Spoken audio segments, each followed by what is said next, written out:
जो झुमुकार भोजी कर पूर्वतन विधायक माने ए मेली पछरे नवीन पट्टनायक समस्त आश्चर्य हे नवीन पट्टनायक केମିତି मेली गले कहीं ना आपण आ सरकार नहांती जे फोन करके आईआईसी की धमकई दो वीडियो को धमकई देवे कि सकल धमकई देवे हिंजिली आउ शेरगढ़ नेता कर्मी माने 2 दिन धरी नवीन निवास रे बैठक कले बंधु मिलन कर सबुतक हारू परास्त विधायक माने बंधु मिलन करते बंधु मिलन माने कौन क्या पूर्वतन विधायक माने आपण चालाक हूँ चतुर हूँ आपण दल को मजबूत करूँ आउ कड़े जातु जहाँ करने कथा करूँ गणमाध्यम उपर दोष लदतु किसी चर्चार लजिक थाए आउ किसी चर्चार आदौ लजिक न थाए मुकिम चिंता करें आम कह नुआ दल किंतु विजु जनता दलर जो मैंने बसी बैठक करी नुआ दल नुहे कहीं 40 नेता भितर कहीं विजु जनता दल सरकार थिला बेले पार्टी खोलिकी पदुटे विद्रोह कर शुणी आज केवल पतियारा पाई से माने गोटे भोजी भातर आयोजन करते कहीं आमर कली जुगर हूँ संघ शक्ति सबुठ बड़ तेणु मेली करी से माने बल देखते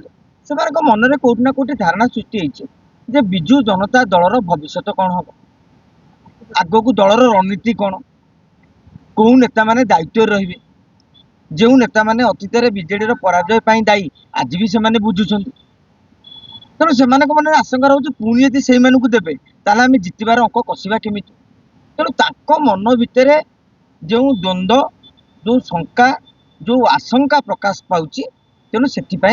गोटे मेली कर मुझी गत काली जो झुमुकार भोजी कर पूर्वतन विधायक माने ए मेली पछरे नवीन पट्टनायक समस्त आश्चर्य हे नवीन पट्टनायक केମିତି मेली गले नवीन पट्टनायक बा विजु जनता दलर 17 मास धरिकी जदि कार्यक्रम रणनीति देखिबो ताले साधारण कर्मीटे मध्य द्वंद्व रही कर्मी द्वंद्व मान नेताटी द्वंद्व जो द्वंद्व ए द्वंद्व सृष्टि कर नवीन पट्टनायक तेणु ए मेली कर नवीन पट्टनायक तेणु कथा हूँ जे नवीन पट्टनायक बर्तमान गोटे समय आसी जाइए आपण 18 मास डिसेम्बर हो आप 18 मास धरिकी नीरव बसिले 26 मसीहाटा हूँ राज्य राजनीति में गुरुत्वपूर्ण गोटे थाए 26 आ गोटे 28 कारण 26 रे तेमे जेतिकी चाष कर 27 पंचायत निर्वाचन से काटो जदि कथार अच्छी जमी बुणव सेमती काटो तेणु 26 जानुरी रु विजु जनता दल गोटे कठिन परिश्रम समय कहीं आपण आ सरकार नहांती जे फोन करके आईआईसी की धमकई दो वीडियो को धमकई देवे कि सकल धमकई देवे एबे तुम कथा रहिबो नहीं सबू 314 ब्लॉक रे एवं जतक थाना रे भारतीय जनता पार्टी नेता सुपारिश क्रमे वीडियो आईआईसी तेणु एभली क्षेत्र में प्रथम कौ क्या कम हम भारतीय जनता पार्टी कार्यकर्ता मान जिते तुम विजेडी कार्यकर्ता मान कर्मी मैंने न्याय पाऊन लड़ाई करवा दरकार सबुठ गोटे गुरुत्वपूर्ण कथाटी को आम समस्त नजरअंदाज करे गुरुत्वपूर्ण कथाटी हूँ हिंजिली विरोधी दल नेता नवीन पट्टनायक निर्वाचन मंडली हूँ हिंजिली हिंजिली आउ शेरगढ़ नेता कर्मी माने 2 दिन धरी नवीन निवास रे बैठक कले आपण यदि प्रेस विवृत्ति की लक्ष्य करिए प्रेस रिलीज की देखिए से कहगला जे बीजेडी कर्मी मान कथा रोना प्रति पक्षपातिता हो विकासमूलक काम आगे पारुनी थाना ठू आरंभ करके ब्लॉक ऑफिस जाए समान अवस्था एथुरु कौन शिक्षा मिलला जदि विरोधी दल नेता नवीन पट्टनायक निर्वाचन मंडल रे यही अवस्था आपण चिंता करंतु जो जगार बीजेडी हारी जाइए से कौ भाया अवस्था थी पुणी नवीन पट्टनायक इशारा रे गंजाम चलुला एबे भी से फोन कले वीडियो कथा शुणवे कि जो नवीन पट्टनायक निर्वाचन मंडल रे एभली स्थिति सृष्टि होती एथुरु भात हांडी गोटे चिपिला भली आपण सारा ओडिशार कथा भी चिंता करें आउ गोटे कथा को आम स्वीकार करने को पड़ो बीजेडी नेता कलिजा टिके दुर्बल जनता दल नेता कलिजा भल कहीं जानकी वल्लभ पट्टनायक विरोध में से लड़ुले ଆପଣ ରାଜା ସ୍ୱାଇଁ କଥା କୁହନ୍ତୁ, ପ୍ରଭାତ ତ୍ରିପାଠୀ କଥା କୁହନ୍ତୁ,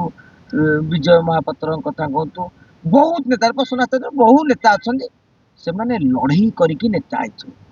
ବିଜୁ ଜନତା ଦଳ 2000 ଜିତିଲା ବେଳେ ଲଢୁଆ ନେତା ମାନେ କିଛି ଥିଲେ। 2009 ପରେ ପରେ ବିଜୁ ଜନତା ଦଳରେ ସେଟିଂ ନେତା ମାନେ ସବୁ ଆସିଲେ। କିଏ ବିଜେପିରୁ, କିଏ କଂଗ୍ରେସରୁ କୋଚିଂ ହେଇକି ଆସିଲେ, କିଏ ଚିହ୍ନା ଅଛନ୍ତି, କିଏ କହିଲେ ମୋର ପାଣ୍ଡିଆନ ଚିହ୍ନା, କିଏ କହିଲେ ବବି ଦାସ ଚିହ୍ନା, କିଏ କହିଲେ ପ୍ୟାରିବାବୁ ଚିହ୍ନା, କିଏ କହିଲେ ଆମର କଳ୍ପତରୁ ଦାସ ଚିହ୍ନା, ଯୋଉମାନେ ସବୁ ଟିକେଟ ବାଣ୍ଟୁଥିଲେ, ଚିହ୍ନା ଚିହ୍ନି ଯୋଉ ଟିକେଟ ଦେଲେ ସେମାନଙ୍କ କଲିଜା ଦୁକୁ ଦୁକୁ ହବ। ଯେଉଁଥିପାଇଁ ସରକାର ବର୍ତ୍ତମାନ ଏମାନେ ବିରୋଧୀ ଦଳରେ ଆସିଲା ବେଳେ ଆପଣ କେବେ ବି କହିବେନି, କୌଣସି ମିଡିଆରେ ଦେଖନ୍ତୁ, କର୍ମୀ ମାନଙ୍କୁ ପଚାରନ୍ତୁ ଯେ ଗୋଟେ କଲିଜା ଅଛି କୋଉ ଜାଗାରେ ଆପଣ ଦେଖିଲେଣି? ବିଜେଡିର ବିଧାୟକ ମାନେ ବା ପୂର୍ବତନ ବିଧାୟକ ମାନେ ଗୋଟେ ବ୍ଲକ ଅଫିସରେ ହଙ୍ଗାମା କରିଛନ୍ତି, ଭିଡିଓ ତାଙ୍କ କଥା ଶୁଣିନି ବୋଲି, ଆଇଆଇସି କଥା ଶୁଣିନାହାନ୍ତି, ହଙ୍ଗାମା କରିଛନ୍ତି। ବରଂ ଆପଣ ଦେଖିଲେ ଧର୍ମଶାଳାରେ ବାଡିଆ ଖାଇକି ଆସିକି ଏମାନେ ବସିଲେ ସିପି ଅଫିସରେ ଭୁବନେଶ୍ୱରରେ, ମାନେ ନିଜ ନିର୍ବାଚନ ମଣ୍ଡଳୀରେ ଏମାନେ ହଙ୍ଗାମା କରିପାରୁନାହାନ୍ତି। ତେଣୁ 26 ନିର୍ବାଚନ ପାଇଁ ବିଜୁ ଜନତା ଦଳ ନେତା ମାନେ ପ୍ରସ୍ତୁତି କରିବା ପୂର୍ବରୁ ଏଇ ଯୋଉ ଭୋଜି ଭାତ, ମଟନ ଟିକେ ଖାଇଥିବେ, ପ୍ରନ୍ ଟିକେ ଖାଇଥିବେ, ଚିନ୍ତାରେ ଟିକେ ବାଡେଇଥିବେ, ନାଚ ଗୀତ ଟିକେ କରିଥିବେ, ଯାହା ବି ହଉ ତାଙ୍କ ଖୁସି ବାସି ଆମେ ଯେମିତି କରୁଛୁ ସେ କଲେ କିଛି ଅସୁବିଧା କଥା ନାହିଁ, କିନ୍ତୁ କଲିଜା ଟିକେ ଖାଆନ୍ତୁ, ଯାହାଫଳରେ କଲିଜା ଟିକେ ଟାଣ କରନ୍ତୁ। ଖାଆନ୍ତୁ କହିଥିଲେ, ଖାଆନ୍ତୁ ବଦଳରେ ଟାଣ କରନ୍ତୁ। କଲିଜା ଖାଇବା ଅଲଗା, କଲିଜା ଟାଣ କରିବା। ବିଜେଡି ନେତାଙ୍କର କଲିଜା ଯଦି ଟାଣ ହବ, ଆପଣ 26 ଜାନୁଆରୀରୁ ରାଜ୍ୟ ରାଜନୀତିରେ ଗୋଟା ଟକମକ ହେଇକି ରାଜନୀତି ଫୁଟିବ। କିନ୍ତୁ ଇଏ ବର୍ତ୍ତମାନ ଯୋଉ ହାଞ୍ଚାରେ ଚାଲିଛନ୍ତି, ଆପଣ ଦେଖିବେ ଶୀତ ରାତିରେ କମ୍ବଳ ଘୋଡେଇକି ଶୋଇବା ଭଳି କାମଟି କରୁଛନ୍ତି। ବିଜେଡିର ନେତା ମାନେ ପୂର୍ବତନ ବିଧାୟକ କହୁଛନ୍ତି ଆମେ ଗୋଟେ ବନ୍ଧୁ ମିଳନ କରିଥିଲୁ, କାଲି କିଛି ବିଧାୟକ ମଧ୍ୟ କିଏ ବଙ୍କା ଫଙ୍କା ବି କଥା କହିଦେଇଛନ୍ତି, ଠିକ ଅଛି, ପାଟିରୁ ବାହାରି ପଡିଛି, ସେଟା ଗୋଟେ ବଡ କଥା ନୁହେଁ। ବନ୍ଧୁ ମିଳନ କରିଥିଲ, ଏଇ ଯୋଉ ସବୁତକ ହାରୁ ପରାସ୍ତ ବିଧାୟକ ମାନେ ବନ୍ଧୁ ମିଳନ କରନ୍ତି। ବନ୍ଧୁ ମିଳନ ମାନେ କଣ? ଜିତିଥିବା ହାରିଥିବା ମାନେ ମିଶାମିଶି କରିକି ଗୋଟେ ବନ୍ଧୁ ମିଳନ କରିବା କଥା। ତା ମାନେ ତମେ ବନ୍ଧୁ ମିଳନ ଆଳରେ ଆଉ ଗୋଟେ କଣ ଚିନ୍ତା କରୁଥିଲ, ଦାୟୀ କରୁନାହାନ୍ତି। ମୁଁ ଏଇଥିପାଇଁ କହୁଛି କଣ କି, ମିଡିଆ ବାଡ ବଡ ତାକୁ ଇସ୍ୟୁ କରିଦଉଛନ୍ତି। ଆପଣ ହାଇଦ୍ରାବାଦ ପଳେଇଲେନି ଭୋଜି କରିବାକୁ, ଆମେ ଯାଇପାରିନଥାନ୍ତୁ, ଜାଣିପାରିନଥାନ୍ତୁ। ଆପଣ ଝୁମୁକାରେ କରିବେ, ଆମ ପାଖକୁ ଖବର ହେଲା ଏତେ ନେତା ମେଳି ହେଇଛନ୍ତି, ଏପଟେ ଚର୍ଚ୍ଚା ହଉଛି ଆଞ୍ଚଳିକ ଦଳ ଗଠନ ହେଇଯିବ, ଏପଟେ ବିଜୟ ମହାପାତ୍ର ଘରେ ମୋକିମ ବସୁଛନ୍ତି, ଏଠି ଭକ୍ତ ଦାସଙ୍କ ବିରୋଧରେ ସ୍ୱର ଉତ୍ତୋଳନ ହେଲାଣି, ଏପଟେ ଭାରତୀୟ ଜନତା ପାର୍ଟିରେ ନିଗମ ହେଇପାରିଲେଣି, ସେଥିରେ ଅସନ୍ତୋଷ। ଏଭଳିଆ ପରିସ୍ଥିତିରେ ତେମେ ଯେତେବେଳେ ବସିବ ଆମେ ଯିବୁନି, ଆମେ ପଚାରିବୁନି? ଆରେ ଉଦ୍ଦେଶ୍ୟଟା ବରଂ ସେମାନେ ଖୁସି ହେଇଛନ୍ତି। ଆପଣଙ୍କୁ କହିଦଉଛି, ଯୋଉ ଗଣମାଧ୍ୟମ କାଲି ଗାଳି ଦେଇଛନ୍ତି ଯୋଉ ପୂର୍ବତନ ବିଧାୟକ ମାନେ ଆଉ ଯିଏ କହୁଛନ୍ତି ମିଡିଆ ଇସ୍ୟୁ କରୁଛନ୍ତି, ସେମାନେ ଖୁସି, କାରଣ ସେମାନଙ୍କ ଭିତରୁ 2-3 ଜଣ ଖବର ଦେଇଥିଲେ ମିଡିଆ ବାଲାଙ୍କୁ ଯିବା ପାଇଁ। କାହିଁକି ନା ଆମେ ଏତିକି ଲୋକ ଦେଖେଇଲେ ବୋଲି ନବୀନ ନିବାସରେ ଦେଖିଲେ କି ଚର୍ଚ୍ଚା ହେଲା ଶଙ୍ଖ ଭବନରେ, ନହେଲେ ଲୁଚିକି ଭୋଜି କରିଥିଲେ ଚର୍ଚ୍ଚା ହେଇଥାନ୍ତା। ତେଣୁ ସେମାନେ ବି ବହୁତ ଚାଲାକ। କିନ୍ତୁ ଆଜ୍ଞା ପୂର୍ବତନ ବିଧାୟକ ମାନେ, ଆପଣ ଚାଲାକ ହୁଅନ୍ତୁ, ଚତୁର ହୁଅନ୍ତୁ, ଆପଣ ଦଳକୁ ମଜବୁତ କରନ୍ତୁ, ଆଉ କୁଆଡେ ଯାଆନ୍ତୁ, ଯାହା କରିବା କଥା କରନ୍ତୁ, ଏ ଗଣମାଧ୍ୟମ ଉପରେ ଦୋଷ ଲଦନ୍ତୁ।